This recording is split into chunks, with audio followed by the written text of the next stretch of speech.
नमस्कार, मैं सैफ जाफरी हूं और यूपी चुनाव की कवरेज के दौरान हम पहुंचे हैं आज अलीगढ़ के अंदर।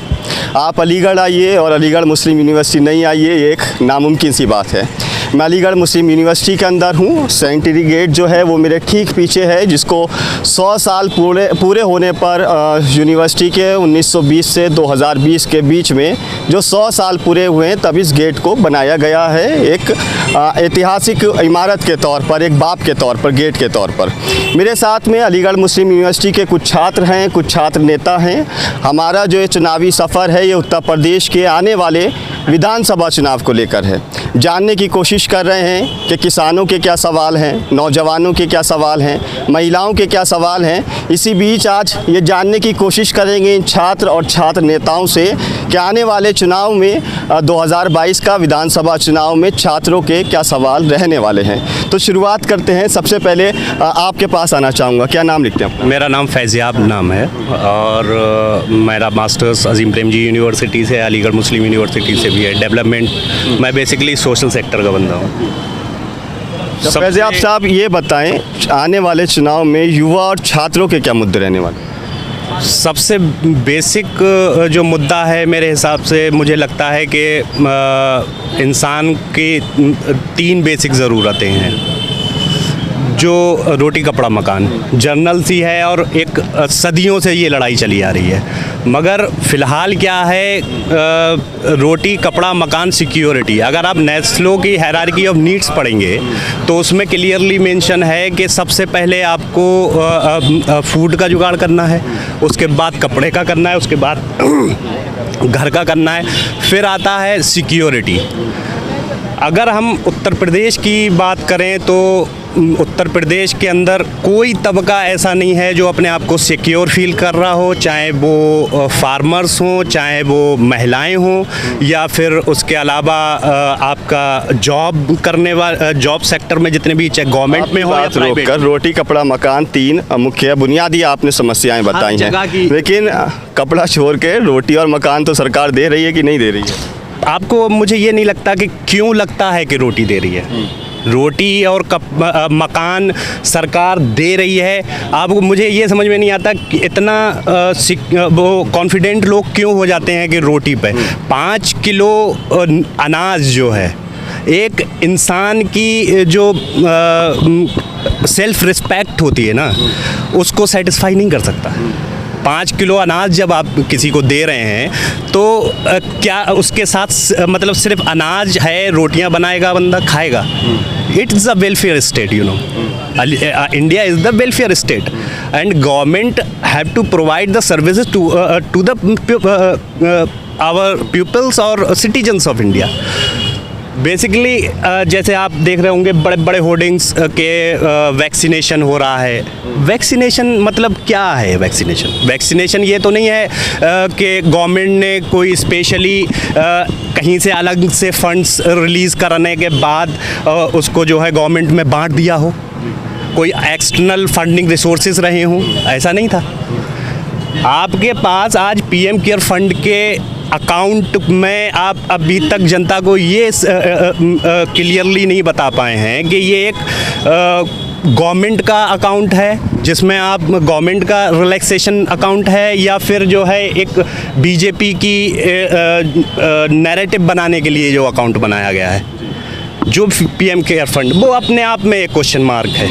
ठीक है, आज मैं देख रहा था कि योगी जी ने 25 रुपये और 20 रुपये गन्ना मूल्य पे बढ़ाए हुए हैं। अगर किसानों का सबसे वाइब्रेंट मुद्दा है, ये जो है डिस्कस करना ज़रूरी है, तो 25 रुपये बढ़ाए हुए हैं। मेरे ये समझ में नहीं आता कि आज से 4.5 साल पहले तक क्यों नहीं था वो, मतलब अब क्यों जो 6 महीने के बाद इलेक्शन, चुनाव सर पे है, तब आखिर में बढ़ाया है। पकड़ाना चाह रहे हैं जनता के हाथ में।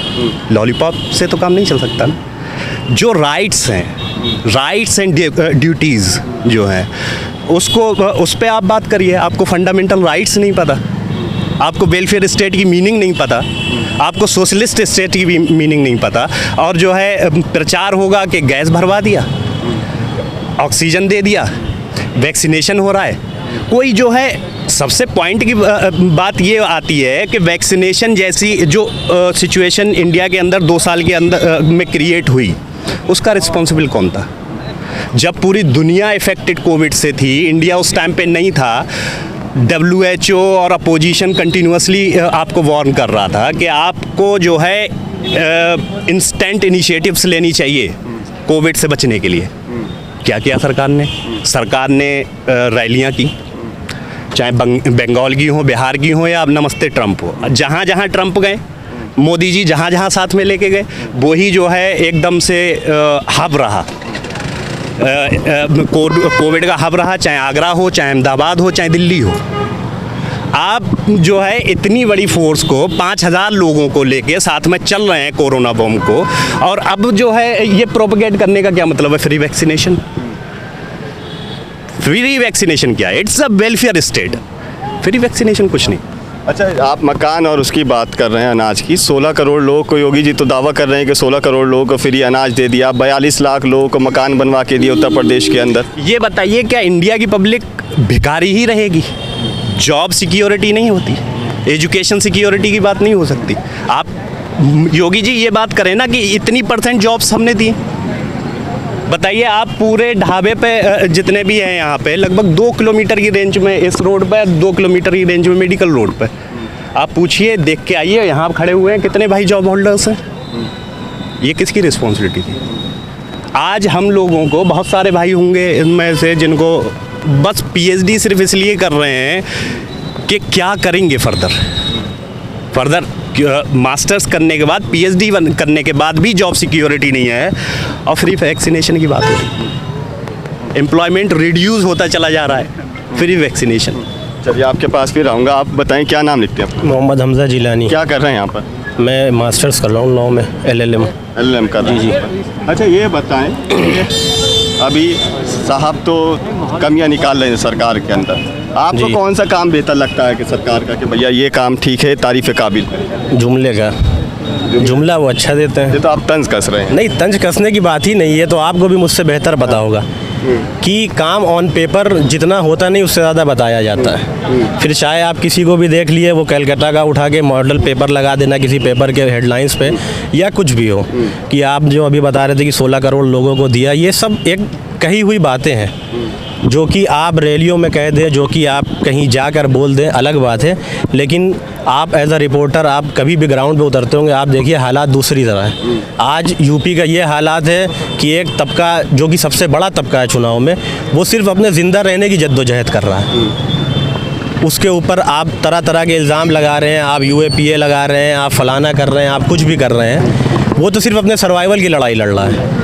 लेकिन चुनाव के वक्त आप उसको लॉलीपॉप दे रहे हैं, आप कुछ भी कर रहे हैं। बहुत सारी पार्टियां हैं, मैं किसी एक पार्टी का फेवर नहीं कर रहा हूँ। मैं एज अ स्टूडेंट हूँ, मैं लॉ का स्टूडेंट हूँ। भाई ने वेलफेयर स्टेट की भी बात कही। जो चीज़, जो आइडिया था, एक इंडिया का जो आइडिया ऑफ इंडिया था, वो बदल गया है। आप किसी एक पर्टिकुलर तबके को साथ में लेकर और एक किसी पर्टिकुलर तबके को इग्नोर करके आप वेलफेयर स्टेट नहीं बना सकते। यहाँ पे जमहूरियत का मतलब ही यही है कि हर किसी को बराबर की हिस्सेदारी मिलनी चाहिए। आज चुनाव है, 3 महीने बाद आप किसी एक जो 19% अप्रॉक्स एक पॉपुलेशन रखता है यूपी में, उसको आप इग्नोर कर रहे हैं। उसके लिए कोई बात नहीं करना चाहता है। लेकिन एक दूसरी तरफ 8 से 10% की एक ऐसी जनता है, एक ऐसे तबका है जिसके लिए हर कोई चाहता है कि उसके पीछे है। तो ऐसा क्यों है? 19% को इग्नोर करके अगर आप 8 से 10% के पीछे कैप्चरिंग कर रहे हैं, इसका मतलब ये कहीं ना कहीं आप एक पर्टिकुलर पॉपुलेशन को आप इग्नोर कर रहे हैं। साथ ही साथ आप खुद देख लीजिए, आप एक जो लार्जेस्ट पॉपुलेशन है यूपी की इस टाइम पे, उसके न जाने कितने इतने यंगस्टर हैं जो जिनके पास जॉब नहीं है, जो जेल में हैं किसी न किसी केस से, जिनके ऊपर कहीं ना कहीं से एट्रोसिटीज़ हो रही हैं, जुल्म हो रहा है, लेकिन खामोश हैं। क्योंकि जुल्म भी हमारे ऊपर हो, शिकायत भी हमारे खिलाफ हो और सज़ा भी हमें ही मिले। हमें कुछ नहीं चाहिए, आप इत्तेहाद रखें, आप हमें पहचाने। सिर्फ चुनाव के वक्त नहीं कि आप चुनाव के टाइम हमारे पास आए, हमारे सर पर हाथ रख दिया, बाकी 4.5 साल हम अनाथों की तरह घूम रहे हैं। हमारे लिए कोई पूछने वाला नहीं है, हमारे लिए कोई आवाज़ उठाने वाला नहीं है। तो ये सब चीज़ें हैं, इन सब चीज़ों पे गौर करना ज़रूरी भी है।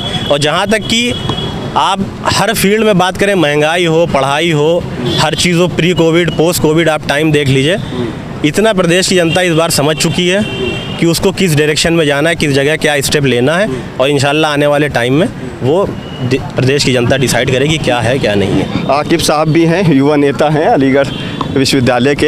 ये बताएं, एएमयू के लिए किसको बेहतर नेता मानते हैं, किसको बेहतर दल मानते हैं कि भैया ये ठीक है तो एएमयू का और ज़्यादा उद्धार होगा? ये एएमयू वाले किसी को सही पार्टी नहीं मानते। असल में जितनी भी पार्टियां हैं उनकी अपनी एक आइडियोलॉजी होती है और वो अपनी आइडियोलॉजी को हर एक नेता पे थोपना चाहते हैं। कोई इंडिपेंडेंट नेता नहीं है यूपी में, या अलीगढ़ मुस्लिम यूनिवर्सिटी का कोई भी एक ऐसा इंडिविजुअल नेता नहीं है जो जिसकी आइडियोलॉजी वो अपनी आइडियोलॉजी को आगे फॉरवर्ड कर सके। सब एक जैसी यूनिवर्सिटी होती है जहाँ पे वहाँ छात्र होते हैं, उनके संगठन होते हैं, ग्रुप्स होते हैं, वहाँ से कोई मैसेज निकलता है। यहाँ से क्या मैसेज निकल रहा है आने वाले चुनाव को लेकर? यहाँ कोई एक मुस्लिम मेजॉरिटी पार्टी नहीं है जो एक मैसेज जाए। कुछ समाजवादी को सपोर्ट करते हैं, कुछ बीएसपी को करते हैं, कुछ अभी मेजॉरिटी पार्टी तो नहीं है, लेकिन वैसे ही तो कह रहे हैं कि हम यूपी की 100 सीटों पे चुनाव लड़ेंगे, लेकिन होने वाला कुछ नहीं है। बस वो नेता नहीं है हमारे। जब उनसे तेलंगाना में कुछ नहीं हुआ तो यहाँ यूपी में आके क्या करेंगे वो? कोई कुछ भी। मैंने आपसे क्या कहा, एक सेकंड में इंटरप्ट करना चाहता हूँ। आपने सवाल पूछा कि अलीगढ़ मुस्लिम यूनिवर्सिटी से क्या मैसेज दिया। आप अलीगढ़ मुस्लिम यूनिवर्सिटी की हिस्ट्री उठा के देख लीजिए। हमने हमेशा एक ही मैसेज दिया, इत्तेहाद का। हमारे लिए हर कोई, हमारे यहाँ हर सेक्ट का, हर रिलीजन का स्टूडेंट यहाँ पढ़ता है, इत्मीनान से रहता है। हॉस्टल्स हमारे अच्छी अच्छी पोस्ट पे, जो हॉस्टल्स में पोस्ट है, जहाँ भी पोस्ट है, हमारे यहाँ कोई डाइवर्जन नहीं है। लेकिन हमको इस चार दीवारी के बाहर डाइवर्स रखा जाता है। ये इस बात को सच्चाई है जो यहाँ का लड़का जानता है। हम अपने लिए खड़े होते हैं और सबके लिए खड़े होते हैं, फिर चाहे वो आसाम में कोई केस हो, चाहे दिल्ली में कोई राइट्स हो, चाहे यूपी में कहीं दंगा हो, चाहे कुछ भी खिलाफ हो। हमने यहाँ प्रोटेस्ट निकाला, हर चीज़ की हमेशा इत्तेहाद का पैगाम दिया और आगे भी देते रहेंगे। अच्छा, आपके पास आना चाहूँगा, ये बताएं कि एएमयू के लिए बाहर बहुत सारी बातें की जाती हैं। आप भी सोशल मीडिया पर देखते हो, मेरा थोड़ा कठिन प्रश्न है, आपको हर्ट कर सकता है।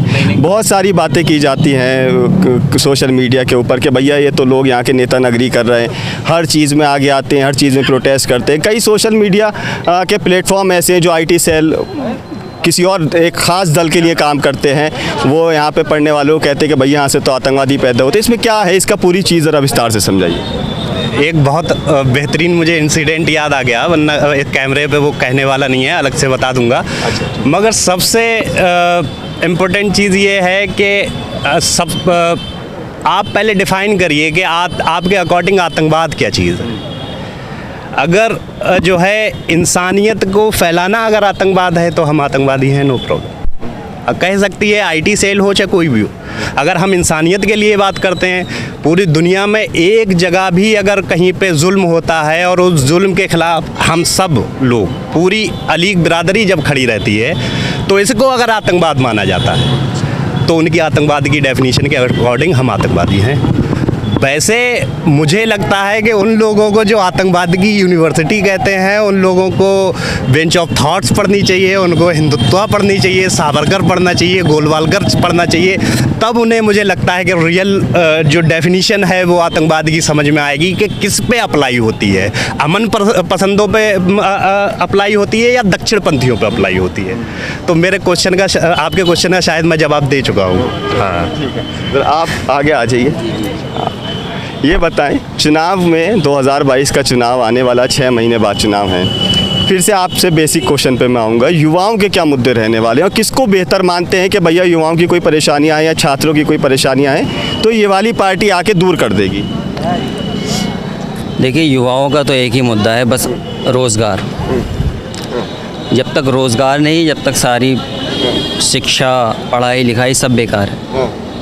अब बताइए, मैं आपको एक तल्ख़ हकीकत बताऊं, इंसान यहाँ से PhD करना चाह रहा है, ठीक है, मास्टर्स के बाद PhD में अप्लाई करता है। उसके जहन में एक कहीं ना कहीं ये चीज़ रहती है, मास्टर्स के बाद वो बेरोज़गार होगा। अब PhD करेगा, PhD निकाल लेगा तो 8,000 रुपये महीना भत्ता उसे मिलता रहेगा, कम से कम पेट भरता रहेगा और अपना ख़र्चा निकालता रहेगा, घर वालों से नहीं मांगेगा। तो सबसे बड़ा मुद्दा तो रोज़गार है, और रोज़गार पे अभी तक ना समाजवादी ने काम किया, ना भाजपा ने किया, और बसपा ने किया था। इन सब में बहन कुमार मायावती जी ने कुछ काम किया था ज़रूर, शिक्षा से रिलेटेड भी, और जी तुम्हारे के हर फील्ड में लगभग किसानों के लिए भी काम किया था उन्होंने। बाकी तो कोई मुझे लगता नहीं पार्टी ऐसी रही हो जिसने। बसपा को बेहतर मानते हैं आप युवाओं छात्रों की समस्याओं के लिए? हाँ, बाकी पार्टियों से बेहतर है बसपा, कह सकते हैं आप। बाकी मुझे पार्टी ये बताएं, ओवैसी भी चुनाव लड़ने के लिए कह रहे हैं उत्तर प्रदेश के अंदर, अखिलेश और ओवैसी में से किसको बेहतर मानते हैं? ओवैसी, असदुद्दीन ओवैसी। क्या वजह है इसकी? आप ज़िंदगी का कोई एक ऐसा गोशा निकालिए जिस पे असदुद्दीन ओवैसी अपनी आवाज़ ना उठाते हों। शिक्षा हो, नैप हो, न्यू एजुकेशन पॉलिसी हो, आतंकवाद हो, ISIS के ख़िलाफ़ सबसे पहला जो लोगों में अवेयरनेस फैलाने का काम किया वो असदुद्दीन ओवैसी। और किसानों के लिए आवाज़ हो, हर ज़िंदगी के हर गोशे पर असदुद्दीन ओवैसी की आवाज़ मिलेगी आपको। मैं संभल से के आसपास हूँ, अब तो संभल खैर अलग हो गया, बहन कुमार मायावती के टाइम में वो ज़िला बन गया था। समाजवादी की सरकार रही वहाँ। Doctor Shafiqur Rahman Berks MP थे संभल के, उन्होंने संभल को ज़िला घोषित करवा दिया। उसके बाद समाजवादी की सरकार में जनाब नवाब इकबाल महमूद वहाँ के कैबिनेट मिनिस्टर रहे। वो एक मुख्यालय संभल में नहीं करा सके। आप 5 साल सरकार में रहे तो आप ये दोष आप भाजपा को देंगे? सन 52 से विधानसभा चुनाव होते हैं संभल में। सन 67 से लोकसभा चुनाव होते हैं। 93 से 95 तक सत्यप्रकाश सिंह भाजपा के विधायक रहे वहाँ, एक बार सिर्फ भाजपा के विधायक रहे, और बाकी सब 95 से लेके आज तक समाजवादी के विधायक हैं। अब एक ढंग का बस अड्डा नहीं है, कुत्ते पेशाब करते हैं वहाँ बस अड्डे पे, एक रेलवे स्टेशन नहीं है वहाँ। तो इसके लिए भाजपा जिम्मेदार है कि समाजवादी जिम्मेदारी जो मुसलमानों की मसीहा बनती है। असदुद्दीन ओवैसी का इसके लिए कुछ नहीं किया असदुद्दीन ओवैसी ने, मैं मानता हूँ, लेकिन इस चीज़ का मुसलमानों को शुक्रिया अदा कर लेना चाहिए। असदुद्दीन ओवैसी की वजह से कम लोग दूसरे नाम निहाद सेकुलर पार्टियाँ के डर से ही सही मुसलमानों का नाम ले रही हैं थोड़ा बहुत, वरना मुसलमानों का अखिलेश यादव तो मुसलमानों का नाम लेना भी पसंद नहीं करते। जिन ब्राह्मण और ठाकुर वोटों के वो पीछे हैं, वो तो पूरा का पूरा भाजपा के साथ है।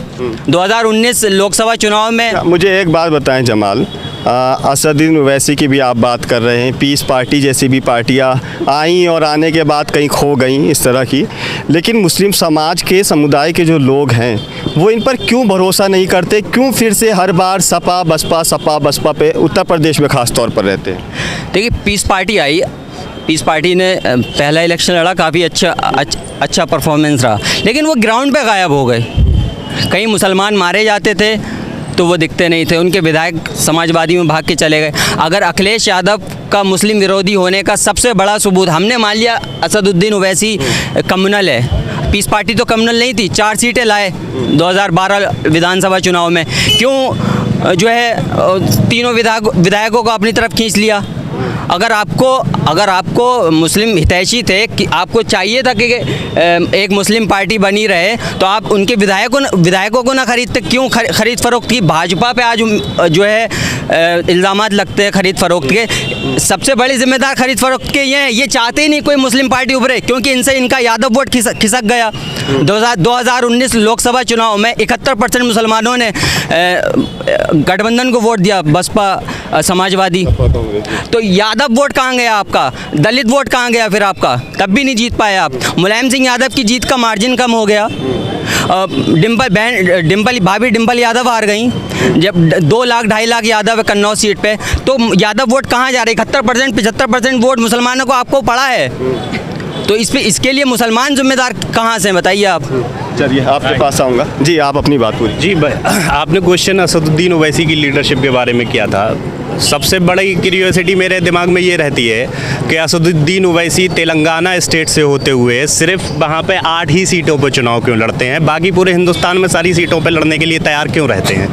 मेरा ये क्वेश्चन आपके थ्रू एक असदुद्दीन, आप ये समर्थक लग रहे हैं जमाल इसका जवाब देंगे। इन्होंने पूछा कि सिर्फ तेलंगाना में 8 सीटें, उन्हीं सीटों पे क्यों लड़ते हैं, बाकी सीटों पे क्यों नहीं लड़ते? अब यूपी में चुनाव लड़ने के लिए बिहार, बंगाल, देखिए यही परेशानी है।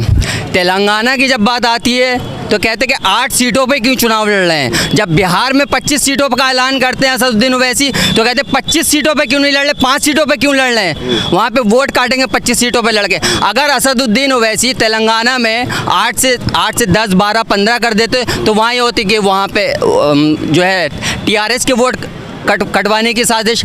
8 पे लड़ें तो प्रॉब्लम, 25 पे लड़ें तो प्रॉब्लम। तो ये जनता है तो इसे तो प्रॉब्लम रहेगी थोड़ी बहुत। संतुष्ट हैं साहब जवाब से? नहीं, मैं बिल्कुल संतुष्ट नहीं हूँ, क्योंकि कुछ कोइंसिडेंस ऐसे हैं जो आप अगर डीपली एनालाइज करो तो आप इनको इग्नोर नहीं कर सकते। सबसे पहला है कि एकदम से राइट विंगर्स का जो है इन्फ्लुएंस बढ़ना पॉलिटिक्स में, चाहे वो असदुद्दीन ओवैसी हो चाहे वो बीजेपी हो, दोनों राइट विंगर्स हैं। एक राइट विंगर जो है आपने कल का इंसिडेंट देखा होगा, एक बोल रहे हैं आपके मुरादाबाद में, तो एक 37 किलोमीटर की डिस्टेंस पे दूसरा राइट विंग का बंदा बोल रहा है। असदुद्दीन ओवैसी और योगी दोनों हिंदू और मुस्लिम की बात कर रहे हैं। हिंदू और मुस्लिम के अलावा कोई चीज़ कोई मुद्दा ही नहीं बचता है क्या? सिर्फ असदुद्दीन ओवैसी के लिए उत्तर प्रदेश, बिहार या बंगाल के मुसलमान ही क्यों, इंसान क्यों नहीं? इंसानों की बात कब करेगी ये सियासत? चाहे वो राइट योगी हो, मोदी हो या ओवैसी हो, इंसानियत की बात क्यों नहीं हो सकती? यही बात क्यों हो रही है कि मुसलमान कहाँ गया, हिंदू कहाँ गया और जो है ब्राह्मण कहाँ गया? ब्राह्मण वो करा रही हैं। मायावती जी को अपनी, मुझे नहीं लगता कि उन्हें अपनी दलित जो मूवमेंट जो चला था वो अभी तक उसी पे हैं। दलित मूवमेंट क्या है? कंप्लीटली अगेंस्ट टू ब्राह्मण। ब्राह्मण की एट्रोसिटीज़ के लिए ही तो दलित मूवमेंट्स रहे, जो चाहे अंबेडकर से लेके और अब तक चलते चले आए, काशीराम जी ने चलाया। जब इस तरीके के मूवमेंट्स चले तो फिर उसी जो है पार्टी के अंदर एक ब्राह्मण सम्मेलन कराने का, जिन्होंने हजारों साल तक एट्रोसिटीज़ की दलितों के ऊपर, क्या मतलब था? कौन सी आइडियोलॉजी से? आपके साथी कह रहे हैं कि भाजपा जो है हिंदुओं को साथ में लेके चलती है, असदुद्दीन ओवैसी मुसलमानों को, जबकि राजनीति सर्वधर्म की होनी चाहिए थी। अगर फैज़याब भाई को सिर्फ इसलिए लिंच किया जा रहा है कि इनका नाम फैज़याब है, इनका धर्म फैज़याब है, तो मैं ये थोड़ी कहूँगा कि इंसान की बात हो। अरे जब मेरा धर्म देख के मुझे लिंच किया जा रहा है मुसलमान की, तो मुसलमान की बात होगी ना। आज़ादी से लेके आज तक मुसलमानों को सिर्फ इसलिए पीछे रखा गया कि मुसलमान है, उसके धर्म की वजह से, तो मुसलमान कह के ही मैं मुखातिब करूँगा ना। दलितों को इसलिए मारा पीटा गया, आज तक मंदिर में नहीं घुसने दिया जाता, कभी घोड़ी पे नहीं चढ़ने दिया जाता, कि सिर्फ दलित है तो दलित लेके ही नाम, दलित इसीलिए तो उनका नाम लेके ही तो उनकी बात करूँगा ना मैं। यहाँ पे तो अगर मैं कहूँगा कि नहीं, यहाँ पे अगर किसी दलित को उठा दिया या मंदिर से भगा दिया, अरे नहीं, इंसान को भगाया ये मंदिर से, दलित मत करो, इससे फिर ये फिरका परिस्थिति बढ़ेगी, तो ये तो बहुत बड़ी हिपोक्रेसी है। मगर जो है India is socialist country after all. वो किताबों में है सोशलिस्ट, अगर किताबों के हिसाब से चलते तो फिर तो वही किताबों के हिसाब से क्यों नहीं चल सकते हम? मसला तो ये है जब किताबों में ये तो इसके लिए असदुद्दीन ओवैसी जिम्मेदार नहीं है ना। असदुद्दीन ओवैसी, मजलिस ओवैसी भी जिम्मेदार हो सकते हैं जब समाजवादी। अरे तो और आज़ादी के बाद से आज तक कांग्रेस ने हुकूमत की 50 साल 55 साल, तो असदुद्दीन ओवैसी तो उसके लिए जिम्मेदार है नहीं। हिंदुस्तान में कांग्रेस की हुकूमत रही, असदुद्दीन ओवैसी की हुकूमत थोड़ी ना रही। देखिए फैज़याब साहब, मैं जवाब देता हूँ इस बात का। देखिए आप जो है अगर फाउंडेशन की बात करें MIM के, तो फाउंडेशन एक तरीके से जो है अलगाववादी फाउंडेशन था इनका। पूरा ग्रुप आप जानते हैं, मैं नाम डिस्कस नहीं करना चाहता उन लोगों का, सब लोग जानते होंगे कि किस तरीके के लोग थे। वो लोग चाहते थे कि एक सेपरेट कंट्री जो है हैदराबाद बने। अब मैं इतने अलगाववादियों को तो सपोर्ट नहीं कर सकता। दोनों की बहस में मेरा एक सवाल, आप अपना नाम आप बताएं। आसिम। अच्छा आसिम, ये बताएं कि छात्र क्या चाहता है चुनाव में? देखिए, छात्र का एक ही मुद्दा है, वो चाहता है रोज़गार, जो कि उसे मिल नहीं पा रहा है। जैसे भाई ने भी कही, इन्होंने भी रिपीट की वो बात कि अब वो ग्रेजुएट होने के बाद मास्टर्स की तरफ जाता है, तो वो सिर्फ PhD में इसलिए एडमिशन लेता है कि उसके पास करने को कुछ नहीं है, क्योंकि स्टेट जो है वो हमें रोज़गार दिलवा ही नहीं पा रहा है। और रही इसकी बात सोल्यूशन की कि इसका क्या सोल्यूशन है, तो पार्टी पॉलिटिक्स जब तक रहेगी मुझे लगता है लोग बेवकूफ़ बनते रहेंगे। एक दल कहेगा भाजपा को वोट दीजिए, आंख बंद करके लोगों ने दी वोट। नेता को नहीं जानते, इसके क्वालिफिकेशंस को नहीं पहचानते, कुछ नहीं जानते उसके बैकग्राउंड के बारे में। दूसरा दल कहेगा MIM को दो, इस सपा को दो, BSP को दो। मेरा ये कहना है कि अगर पार्टी पॉलिटिक्स को आप रिजेक्ट करके कैंडिडेट पॉलिटिक्स को अपनाएं, कैंडिडेट को जो है पहचानें, उससे कहें कि अगर हम आपको वोट देंगे तो आप हमारे लिए कितना संघर्ष कर सकते हैं। यहाँ पर अब उस चीज़ को लोग काउंटर इस तरह करते हैं कि अगर आप कैंडिडेट पॉलिटिक्स की बात करेंगे कि आप सिंगल वो जीत के चला गया, सरकार किसी और की बनेगी, तो अब यार ऐसे तो स्टार्टिंग हो ही नहीं पाएगी। हमें कैंडिडेट्स को पहचान के उनसे डिमांड रखनी चाहिए कि आप संघर्ष करिए हमारे रोज़गार के लिए, हमारी सड़क के लिए, हमारे हेल्थ के लिए, चाहे वो किसी भी पार्टी का हो। कम से कम पार्टी लीडर्स, हाईकमान के पास ये मैसेज पहुँचेगा कि हमें ऐसे कैंडिडेट्स लाने होंगे जो ग्राउंड पर काम करें, या लोगों को उन्हें मजबूर करना चाहिए कि हमने आपको भेजा है तो आप हमारे लिए पार्लियामेंट में बोलिए, अपने हाईकमान पे प्रेशर डालिए, चाहे कुछ भी करिए। अभी क्या होता है कि अब लहर चलती है एक पार्टी की, जैसे 2012-2007 में बीएसपी की थी, 2012 में अखिलेश की थी, तो अभी 14 में 19 में 17 में बीजेपी की थी। तो अब सब ने जो आंख बंद करके दे दिया वोट। कौन कैंडिडेट जीत रहा है किसी का कुछ नहीं पता, वो पढ़ा लिखा है नहीं है, ग्राउंड पे कभी आता है या नहीं आता है, गरीब दलित किसी को जानता है नहीं जानता है, या कितना उसमें अंदर जहर भरा है, डिस्क्रिमिनेशन भरा है, कोई मतलब नहीं। तो जब तक मुझे लगता है ऐसा कि पार्टी पॉलिटिक्स रहेगी या लोगों ने अपने दिमाग से काम नहीं लिया तो वो बेवकूफ़ बनते रहेंगे। सीधी सी बात है, वो चाहे ओवैसी हो, वो चाहे योगी हो, उनका काम है इलेक्शन जीतना, पावर में रहना, जो वो बहुत अच्छे से कर रहे हैं। हमारी जनता का क्या हो रहा है? हम अपना काम कर ही नहीं पा रहे हैं, मजबूरी में गाड़ी चला रहे हैं, खाने को नहीं है, महंगाई है, पेट्रोल डलवा। अब तो ये हो गया कि बाहर निकलने से पहले सोचना पड़ता है कितनी दूर जाएंगे तो बाइक का तेल ख़त्म हो जाएगा। क्या फैज़ियाब भाई, आखिरी सवाल आपसे है। 2 करोड़ रोज़गार का वादा था हर साल, पेट्रोल 50 रुपये, डीजल 30 रुपये, रसोई गैस के दाम, गरीब हवाई चप्पल वाला हवाई जहाज़, ये सब बातें क्या हैं, हुए कि नहीं हुए?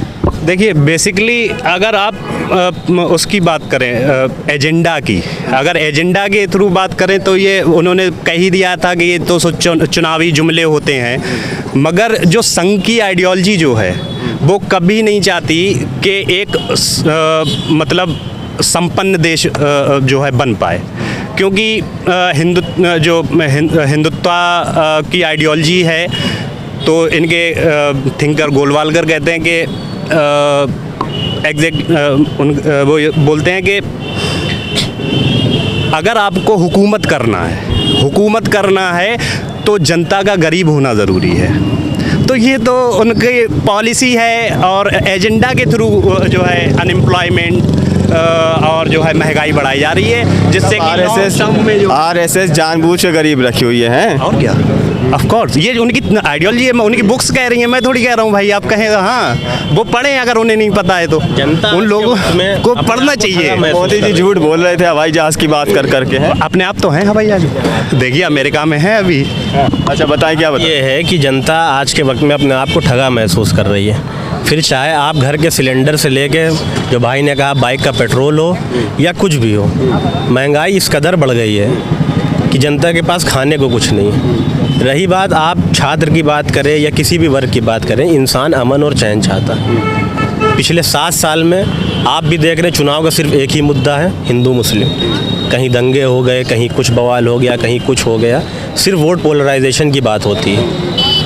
हमारा ये मानना है कि इन सब चीज़ों से ऊपर उठकर अगर देश को बचाना है, देश के जिन्होंने देश को आज़ाद कराया, जो उसके पीछे जो उनकी एक्चुअल आइडियोलॉजी थी, अगर उस आइडियोलॉजी को बचाना है तो हमें ये सब वोट पोलराइजेशन और ये पार्टी पॉलिटिक्स को छोड़ के जो असल मुद्दे हैं, जो कि हमारा एजुकेशन हुआ, हमारी महंगाई हुई, या जो भी बात हुई, किसान पिछले 10 महीने से बैठा हुआ है, किसी की कोई सुनवाई नहीं है। लेकिन बात यह है कि आप किसी एक पर्टिकुलर तबके को, फिर मैं वही बात कहूँगा, मैं स्पेसिफिकली आपसे बोल दूं तो यूपी में मुसलमान अप्रॉक्स 19% पॉपुलेशन रखता है। लेकिन आज के डेट में मैं कहीं भी डिबेट देखूं, एज अ लॉ स्टूडेंट मैं कुछ भी देखता हूं, हमारे लिए कोई बात ही नहीं करना चाहता।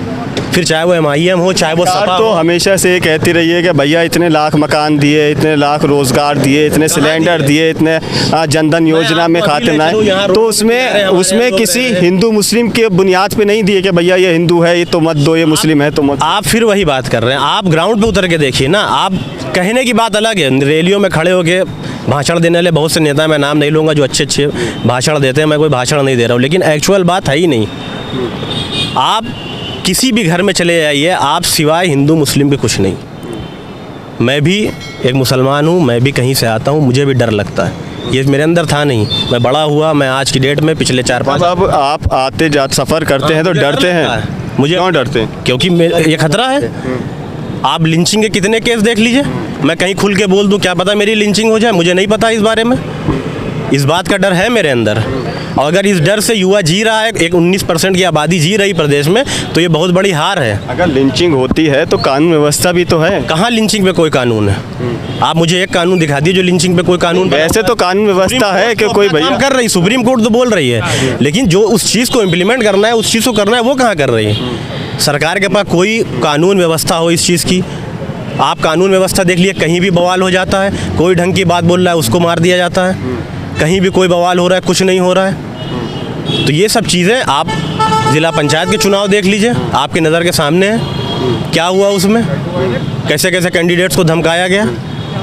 तो हमारे लिए मेन मुद्दा ये है कि हमें एजुकेशन, जॉब, हमारी सिक्योरिटी और साथ साथ हमारी बात हो। सिर्फ चुनाव के वक्त हमारी याद ना है कि 4.5 साल हमको भूल गए कि हम कहाँ हैं, क्या कर रहे हैं, क्या नहीं कर रहे हैं, लेकिन 6 महीने में कि हमारा वोट लेना है, फिर चाहे वो सपा हो चाहे वो बसपा हो। मैं सिर्फ उनको ये मैसेज दूंगा कि इस बार यूपी का मुस्लिम या यूपी का पर्टिकुलर मुस्लिम ये डिसाइड कर चुका है कि उसको क्या करना है, क्या नहीं करना है। अगर आप हमें नहीं याद करेंगे तो हम आपको नहीं याद करेंगे। पेजाब साहब अपनी बात पूरी कीजिए। मैं लॉ एंड ऑर्डर की जैसे बात की आपने, तो लॉ एंड ऑर्डर तो चाहे आप उत्तर प्रदेश से लेके कश्मीर तक की बात करें, जितना भी लॉ एंड ऑर्डर की धज्जियाँ उड़ती हैं तो वो जो है बीजेपी के झंडे के नीचे उड़ती हैं। योगी जी तो दावा कर रहे हैं कि उत्तर प्रदेश में या तो गुंडई छोड़ गए या गुंडे छोड़ गए या उत्तर प्रदेश छोड़ गए, उन्होंने गुंडई छोड़ दी है, अपराध कम हो गए। उन्होंने एक बड़ी बात ये कही है कि 4.5 साल में उत्तर प्रदेश के अंदर एक भी दंगा नहीं हुआ है। उन्होंने एक बात बताना भूल गए कि विक्टिम भी छोड़ गए। कुलदीप सेंगर जो विधायक है, उसने एक रेप विक्टिम के साथ में क्या किया, उसकी फैमिली के साथ में क्या किया, बीजेपी का विधायक था। और आप जो है नारी शक्ति मूवमेंट चला रहे हैं उत्तर प्रदेश के अंदर। देखिए पार्टी ने उनको निष्कासित भी तो किया ना। देखिए कितनी नारियां हैं, सबसे सिक्योर उत्तर प्रदेश का सबसे सिक्योर जगह है ये जहाँ पे आप खड़े हुए हैं, सबसे सिक्योर। किसी के लिए कोई जो है भेदभाव वाला नज़रिया नहीं रहता है यहाँ, और ना किसी को कोई दिक्कत होती है, चाहे जेंडर डिस्क्रिमिनेशन नहीं होता, ना ही रिलीजियस डिस्क्रिमिनेशन होता है, किसी भी लेवल का डिस्क्रिमिनेशन नहीं होता। सबसे सेफ जगह है। आप देखिए नारी शक्ति के नाम पे, चाहे बाहर जाके देख लीजिए कैमरा ले जाके कि कितनी लड़कियाँ 8 बज रहे होंगे मुश्किल से। कौन से लॉ एंड ऑर्डर की बात कर रहे हैं योगी? आपके यहाँ पे जो है जहाँ पे लड़कियाँ सेफ नहीं हो सकती, फीमेल सेफ नहीं हो सकती, आप नारी शक्तिकरण की बात कर रहे हैं कैसे? ये तो नारी विरोधी ने उसको बाहर भी तो निकाला कुलदीप सिंह सेंगर, वो कार्रवाई तो की ना योगी ने। मुझे तो आज तक कोई कोर्ट का वो जो है जजमेंट नहीं आया, और ना उसके ऊपर और एक्स्ट्रा FIRs का हुआ कि इसमें जो है इन्वॉल्व थे और क्या था। वो तो बाहर घूम रहे हैं। किसके लिए बात कर रहे हैं आप? देखिए पार्टी, वो तो देखिए कानूनी प्रक्रिया है, वो चल रही है, लेकिन पार्टी से तो बाहर निकाला ना। योगी जी का तो ये है कि अगर ब्राह्मण होता तो मरवा दिया होता, एनकाउंटर में मरवा दिया होता, चाहे कुछ भी करा, अब गाड़ी पलटवा दी होती। वो जो है अपर क्लास है, ब्राह्मण है नहीं, तो खुली छूट दे रखी है। जैसे कि जो है ठाकुर राज उत्तर प्रदेश के अंदर, योगी राज तो ठाकुर राज चल रहा है, हम सबको पता है, मैं कोई स्पेशली थोड़ी वो। बहुत शुक्रिया आप सभी का। तो अलीगढ़ मुस्लिम यूनिवर्सिटी के अंदर हैं और यहाँ पर छात्र भी हैं, छात्र नेता भी हैं और भविष्य के भी छात्र नेता हैं। अपना अपना अलग अलग मत है इन लोगों का, किसी को MIM पसंद है, किसी को अखिलेश पसंद है, किसी को ओवैसी पसंद है। बहरहाल हम यूपी की 402 और 403 विधानसभा सीटों से का जो पब्लिक ओपिनियन है, ग्राउंड कवरेज है, वो लगातार आपको पहुँचा रहे हैं। आप भी हमारे साथ बने रहिए, चैनल को सब्सक्राइब कर लीजिए, बेल आइकन दबा दीजिए, जिससे कि आने वाली वीडियोज़ की नोटिफिकेशन समय पर आपको मिलती रहे।